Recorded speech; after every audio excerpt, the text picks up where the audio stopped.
मजाक में कन्वर्ट कर रहे हो, कॉमेडी बना रहे हो उसकी। नंबर 1। नंबर 2, कोविड पर आते हैं। हाँ भाई, कौन कहता था कि कोविड के साथ जीना सीखना पड़ेगा? ये केजरीवाल। और जब केजरीवाल ने ये बोला था तो मैंने क्या कहा था? कोविड के साथ मैं जीना कभी नहीं सीख पाऊंगा, इसको हराना पड़ेगा। पर बहुत से लोग चुप रहे। क्यों चुप रहे? क्योंकि केजरीवाल जो भाषा बोल रहा था, माफ करिएगा, वही भाषा सेंट्रल गवर्नमेंट बोल रही थी।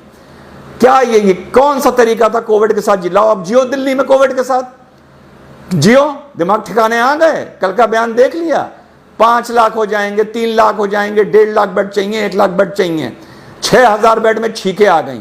मुख्यमंत्री दिल्ली का झूठ बोल रहा है, मुकदमा होना चाहिए, सुप्रीम कोर्ट को सुओ मोटो कॉग्निजेंस लेना चाहिए। 20 दिन पहले बोल रहा था 50,000 पेशेंट्स को हम हैंडल करने के लिए तैयार हैं। 20 दिन बाद कह रहा है 3,000 बेड है और 250 हमारे पास वेंटिलेटर हैं। बाकी लोग कहाँ हैं? घर पर हैं। इस हिसाब से तो अगर मैं वहां का मुख्यमंत्री होता तो मैं कहता मैं 10 लाख पेशेंट्स को हैंडल करने के लिए तैयार हूं, 5,000 को एडमिट कर लूंगा और 9,95,000 को घर भेज दूंगा कि बेटा जाके घर में काढ़ा पियो। और जब सांस फूलने लगेगा और फोन करोगे तो एम्बुलेंस लेने आएगी नहीं, फिर वीडियो बना बना के वायरल करना। शर्म आनी चाहिए हम लोगों को। जिस देश की राजधानी में हमारा प्रधानमंत्री बैठा है, हमारा केंद्र स्वास्थ्य मंत्री बैठा है, एक मुख्यमंत्री बैठा है, एक लेफ्टिनेंट गवर्नर बैठा है, वहां पे लोग वीडियो बना बना के डाल रहे हैं कि हमारा दम घुट रहा है, हम मर रहे हैं, हमारे घर वाले मर रहे हैं, कोई जगह नहीं है हमारे एडमिट होने के लिए। और हम लोग कह रहे हैं हमें कोविड के साथ जीना सीखना पड़ेगा।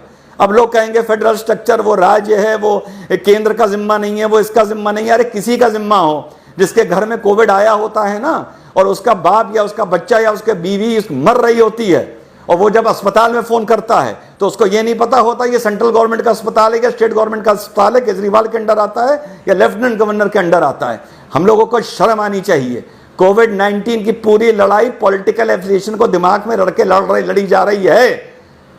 केंद्र सरकार को समर्थन करने वालों की इतनी हिम्मत नहीं है कि केंद्र सरकार की गलतियों पर उंगली उठाएं और बातमीज केंद्र सरकार से सवाल पूछें।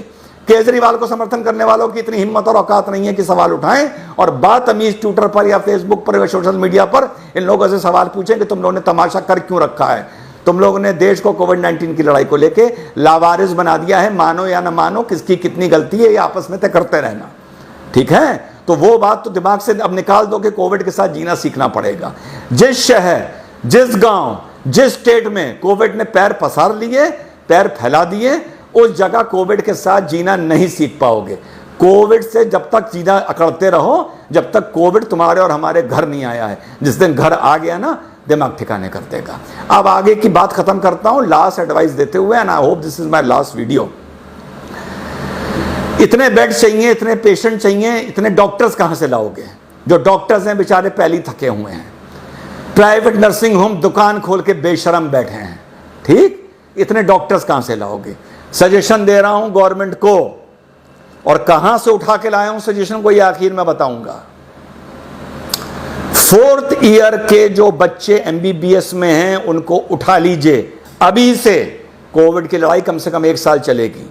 मान लीजिए 5 साल का कोर्स होता है। 4th ईयर जो पास आउट कर गए हैं वो लगभग डॉक्टर बन गए हैं। 1 साल का स्पेशलाइजेशन कोर्स उनका बचा हुआ है, ठीक? बेसिक चीजें उनको सब आती हैं। कोविड की लड़ाई में हमको स्पेशलाइज चीजें लेनी चाहिए। BP लेना, इंजेक्शन लगाना, दवाई देना, वेंटिलेटर लगाना, पल्स देखना, टेम्परेचर देखना, वगैरह वगैरह वगैरह। इससे ज़्यादा ज़रूरत नहीं होती। जो लोग होम आइसोलेशन में, घर में अगर एम्बुलेंस जा रही है उनको चेकअप के लिए जाना, विजिट करना, लैब्स में ड्यूटी लगाना। इन लोगों को, बच्चों को, 4th ईयर के बच्चों को उठाइए, कोविड की लड़ाई में इनको इन्वॉल्व करिए। बीच की पढ़ाई इनकी 4th ईयर के बाद ब्रेक करिए। अभी जो सेशन शुरू हो रहा है, एक झटके में हिंदुस्तान में हजारों डॉक्टर खड़े हो जाएंगे। अलग अलग इनकी ड्यूटी लगाइए।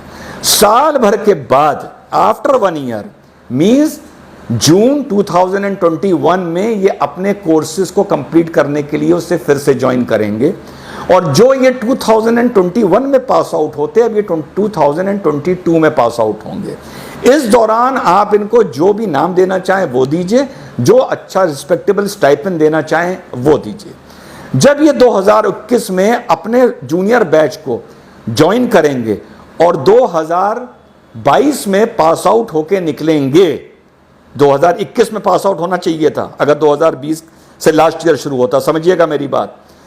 पास आउट होके निकलेंगे, लेकिन इनको डीम्ड पास आउट इन 2021 ही माना जाएगा। Deemed is a legal term, it is a constitutional term. Deemed pass out 2021, actual pass out 2022, और जब ये पास आउट होकर निकलेंगे तो इनके पास 1 साल का देश सेवा का गवर्नमेंट जॉब का उस टाइम एक्सपीरियंस होगा. So they will have an experience of 1 year.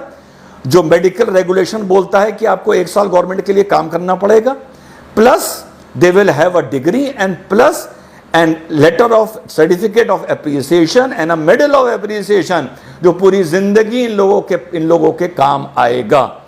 एक झटके में हम इस देश में हजारों डॉक्टर 1 महीने की ट्रेनिंग के बाद खड़े कर सकते हैं. ना उनका ईयर वेस्ट होगा, उनके फेदर इन द कैप लगेगा, उन्हें देश सेवा का मौका मिलेगा. हमारे डॉक्टर्स की हेडेक खत्म हो जाएगी, नंबर ऑफ डॉक्टर्स की. वो हमारे मेन डॉक्टर्स को मौके पे सब्स्टिट्यूट कर सकते हैं, ताकि हमारे जो मेन डॉक्टर्स हैं वो टायर आउट ना कर जाएं, वो फटीक आउट ना कर जाएं. ये आइडिया मेरे दिमाग में कहां से आया? ये काम किया था ब्रिटेन ने वर्ल्ड वॉर 1 में. 4th ईयर MBBS के बच्चों को उठा के 1 महीने की ट्रेनिंग दे के अलग अलग शहरों में उन लोगों को डिप्यूट कर दिया गया था. और पास आउट होने के बाद जो भी कॉमनवेल्थ था, उनकी कॉलोनीज थी, और 1 साल का उन्होंने शायद इनसे वर्क मांगा था. उसके बाद वापस लोगों को कोर्स में इनरोल कर लिया गया था और डॉक्टर की डिग्री दे दी गई थी. ये बात मुझे कैसे पता? मेरे दादाजी ब्रिस्टल मेडिकल कॉलेज इंग्लैंड से MBBS कर रहे थे. मैं रियल दादा, उनको भी 4th ईयर के बाद इसी तरह उठाया गया था. मिडिल ईस्ट में उनकी पोस्टिंग करी गई थी, इंडिया में भी उनकी पोस्टिंग की गई थी. 1 साल के बाद वो फिर से उन्होंने इंडिया ही से अपना कोर्स कंप्लीट किया था. This was the out of box idea जो ब्रिटिशर्स ने इंप्लीमेंट किया था. आज से गवर्नमेंट को ये सोचना चाहिए कि व्हाट केजरीवाल इज सेइंग, अगर ये ऐसी हकीकत वाकई हमारी राजधानी में हो गई या और 3-4 राजधानियों में या देश में और हो गई, जैसी इस टाइम महाराष्ट्र, दिल्ली, गुजरात, तमिलनाडु में है, तो बेड खरीद लोगे, बेड इंपोर्ट कर लोगे, दवाई इंपोर्ट कर लोगे, मास्क इंपोर्ट कर लोगे, कुछ इंपोर्ट कर लोगे, मेडिकल प्रोफेशनल्स कहां से लाओगे? आज से गवर्नमेंट को ये इंप्लीमेंट करना चाहिए, ताकि जून एंड या जुलाई आते आते हमारे पास मेडिकल ग्रेजुएट्स की एक फोर्स हो और वो इस लड़ाई में शामिल हों. This was my idea. तो चाइना के बारे में मैं बोल चुका हूं. Let us become a responsible nationalist people. अपनी राष्ट्रवाद को जरा ठहराव दो, थोड़ी गहराई दो. उकसाने की, चिल्लाने की जरूरत नहीं है. और दूसरा, मेडिकल ग्रेजुएट्स गवर्नमेंट कहां से उठा सकती है, ये मैंने एक आइडिया दिया है. और इंग्लैंड ने वर्ल्ड वॉर 1